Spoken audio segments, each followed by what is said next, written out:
सर्वांच्या जीवनावरती परिणाम करणारी सगळ्यात महत्त्वाची बातमी इराण, इस्रायल, अमेरिका हे जे युद्ध सुरू आहे या युद्धाचे परिणाम हळूहळू भारतावरती सुद्धा जाणवू लागलेले आहेत आणि हॉर्मुझची सामुद्रधुनी बंद केल्यामुळे व्यापाराच्या बाबतीत अडचणी तर येत आहेत. पण आता भारतामध्ये जो LPG गॅस म्हणजे जो सर्वसामान्यांच्या घरात इंधन म्हणून जो गॅस वापरला जातो त्या गॅस सप्लायवरती सुद्धा परिणाम होण्याची दाट शक्यता आहे. भारतात 90% अधिक LPG पश्चिम आशियाई देशातून आयात होतो, मात्र ही सप्लाय चेन आता खंडित झाली आहे. त्यामुळे संपूर्ण देशाला होणाऱ्या घरगुती गॅसचा तुटवडा निर्माण झालाय. खबरदारीचा उपाय म्हणून केंद्र सरकारनं तातडीनं सगळ्या रिफायनरीजना LPGचं उत्पादन वाढवण्याचे आदेश दिलेत. आता रिफायनरी कंपन्या त्यांच्याकडील प्रोपेन आणि ब्युटेनचा वापर फक्त स्वयंपाकाचा गॅस तयार करण्यासाठी करतील. त्यामुळे युद्ध लवकरात लवकर जर थांबलं नाही तर आपल्या देशात काय होणार आहे तर गॅसचा तुटवडा निर्माण होणार आहे.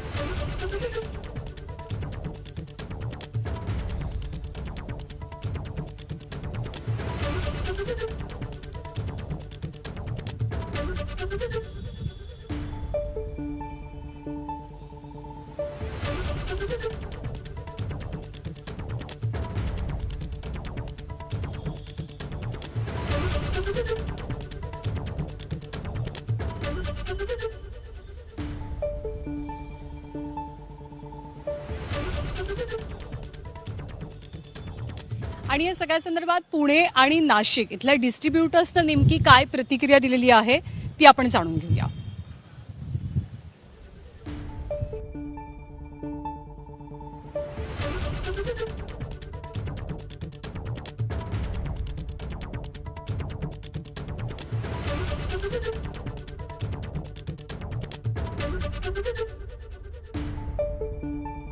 कंपनीकडनं म्हणजे जे औद्योगिक वापराचे सिलेंडर आहेत 5 किलो, 19 किलो, 35 किलो, 47 किलो तो सप्लाय बंद करण्यात आला आहे आजपासनं, की ते भरणार नाही. फक्त जे घरगुती वापराचे सिलेंडर आहेत तेच भरले जातील.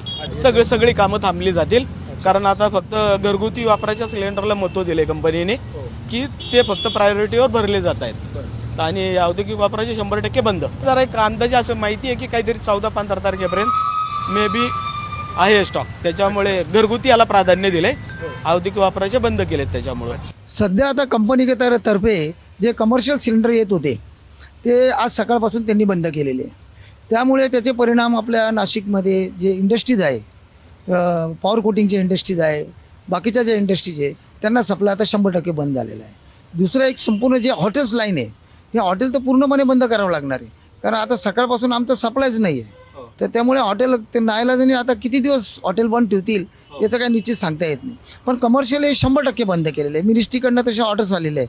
त्यामुळे आमच्या गाड्यात इथे जे भरायला पाठवल्या होत्या त्या सुद्धा ते भरून देत नाहीये. त्यामुळे आज आमच्याकडे स्टॉकला काहीच नाहीये. त्यामुळे सगळ्यात मोठी बातमी हीच आहे की व्यावसायिक सिलेंडरच्या ऑर्डर्स या स्वीकारल्या जाणार नाहीयेत. प्राधान्य हे केवळ घरगुती गॅस सिलेंडरला दिलं जाणार आहे. डीलर्सच्या प्रतिक्रिया सुद्धा आपण बघितल्या आणि देशाचे संरक्षण मंत्री राजनाथ सिंग यांनी सुद्धा गॅस तुटवड्याबाबत कबुली दिली आहे. आखाती देशामध्ये सध्याची जी युद्ध परिस्थिती आहे ती आणखीनच बिकट, आणखी जटिल होण्याची शक्यता सुद्धा राजनाथ सिंग यांनी व्यक्त केली आहे. ते काय म्हणतात आपण पाहूया.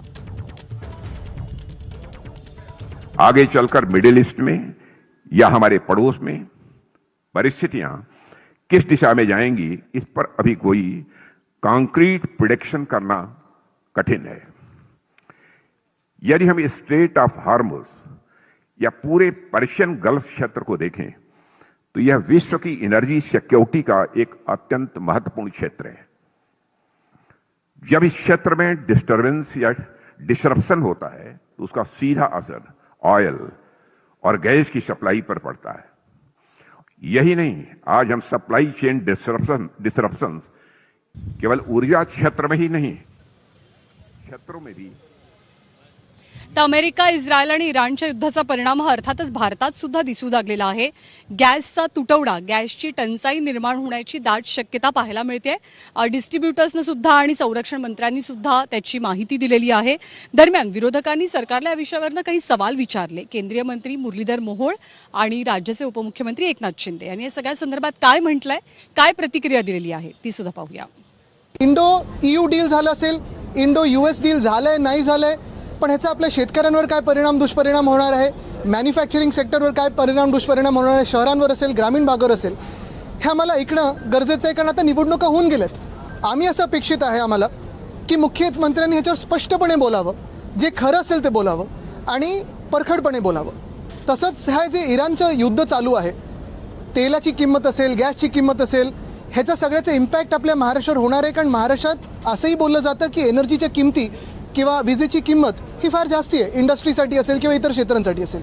मग हे सगळं होत असताना काय किंमत मोजावी लागणार आहे आपल्याला, ह्याच्यावर मुख्यमंत्र्यांनी आजच्या अर्थसंकल्प सादर करत असताना बोलणं गरजेचं आहे.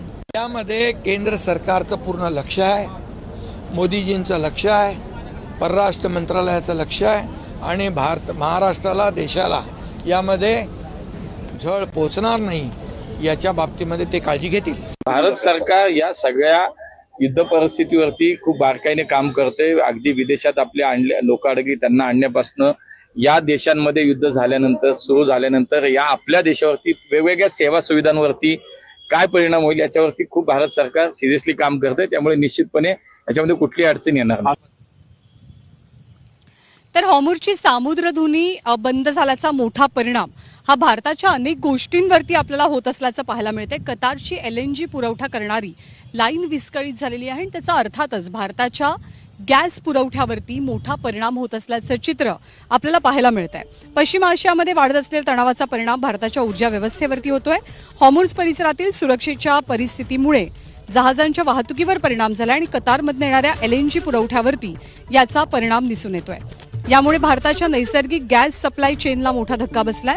पण हे संकट केवळ कंपन्यांपुरतं मर्यादित नाहीये. त्याचा परिणाम खत उत्पादन, उद्योग, वीज निर्मिती आणि सर्वसामान्य लोकांच्या स्वयंपाकघरातही होऊ शकतो.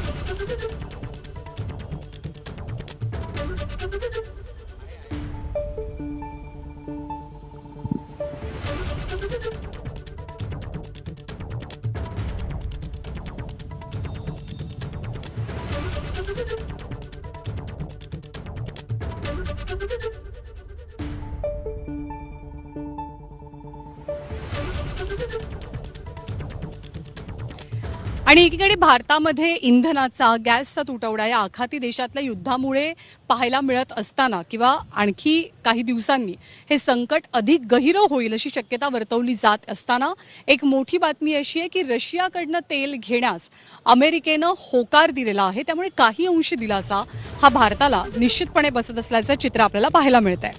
30 दिवस इंधन विक्री करण्यास रशियाला मुभा मिळाली आहे. त्यामुळे भारतीय तेल कंपन्या रशियाकडनं तेल विकत घेऊ शकतील. अमेरिकेच्या ट्रेजरी डिपार्टमेंटने या संदर्भातले आदेश दिलेले आहेत. अल्पमुदतीची मुभा दिल्यामुळे रशियन सरकारला फारसा लाभ होणार नाही असं अमेरिकेला वाटतंय. पण यामुळे भारताला तेलाचा तुटवडा जाणवणार नाही असा अमेरिकेचा दावा आहे. भारत अमेरिकेचा महत्त्वाचा साथीदार आहे. भविष्यात भारत अमेरिकेकडनं मोठ्या प्रमाणात तेल खरेदी करेल असं सुद्धा ट्रेजरी डिपार्टमेंटच्या परिपत्रकात नमूद करण्यात आलंय.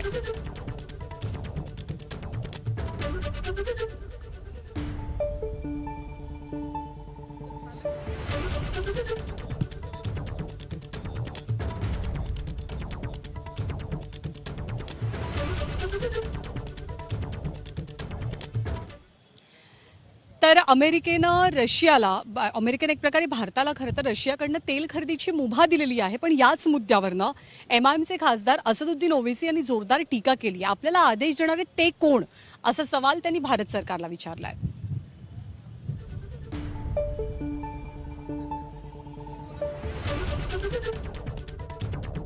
बीजेपी RSS वालों से हम पूछना चाहते हैं, इनका एक स्कॉट बेसेंट इनका वजीर है ट्रम्प का, वो अमेरिका से कह रहा है कि 1 महीने के लिए भारत रूस से तेल खरीद सकता है।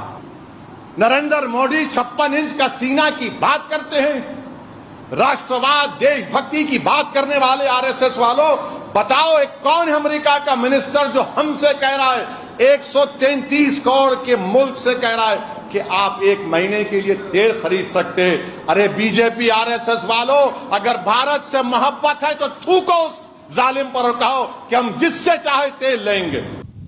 दरम्यान UAE मधल्या फुजेरा शहरातल्या तेलांच्या साठ्यावरती ड्रोन हल्ला करण्यात आला आणि मोठं नुकसान झालंय. त्याचेच काही सॅटेलाइट इमेजेस सुद्धा समोर आलेले आहेत. आखाती देशात सुरू असलेले युद्ध सध्या थांबण्याचं नाव घेत नाहीये. त्याची तीव्रता किंबहुना ही अधिक वाढू लागलेली आहे. UAEच्या हवाई संरक्षण प्रणालीनं काही ड्रोन हवेतच पाडल्याचं सांगितलं, मात्र ड्रोनचे अवशेष हे तेल टँक परिसरामध्ये पडल्यामुळे आग लागली आणि मोठा धूर दिसला.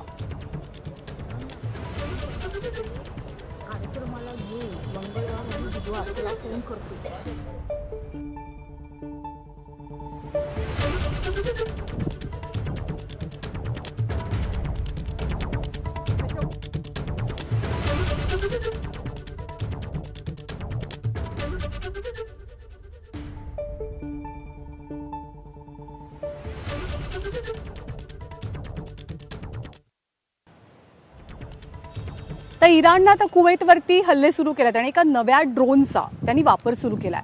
या ड्रोनचं नाव अर्श असं आहे, जे नव्या हल्ल्यांसाठी आता वापरले जात आहे. ड्रोनच्या माध्यमातून हल्ले केले जात आहेत. साधारणतः 150 किलोपर्यंत वजन असलेल्या ड्रोननं कुवैतमध्ये हल्ले चढवले जात आहेत. अर्श ड्रोनची 2000 किलोमीटरची रेंज आहे. शाहेद ड्रोन प्रमाणेच हा एकतर्फी आत्मघातकी ड्रोन आहे. याचा प्रवास वन वे असतो.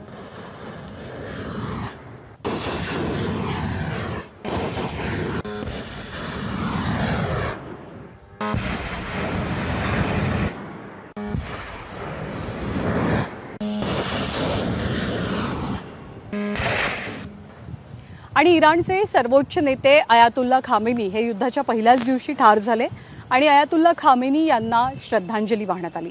मोठ्या संख्येनं इराणी महिला सुद्धा त्यांना श्रद्धांजली वाहण्यासाठी पोहोचलेल्या होत्या. अयातुल्ला खामेनी यांचा हल्ल्याच्या पहिल्याच दिवशी मृत्यू झालेला होता. इराणी दूतावासामध्ये मोठ्या संख्येनं महिला श्रद्धांजलीसाठी पोहोचलेल्या. खोमेनी यांचा आमच्यावरती आशीर्वाद होता, त्यांच्या जाण्यानं आमच्या संपूर्ण समुदायाचं नुकसान झाल्याची भावना महिला वर्गानं व्यक्त केली आहे. तर खामेनींच्या हौतात्म्यानं शिया आणि सुन्नींना एकत्र आणलंय आणि त्यांना सुद्धा हेच हवं होतं अशी भावना सुद्धा इराणी महिलांकडनं व्यक्त केली जाते.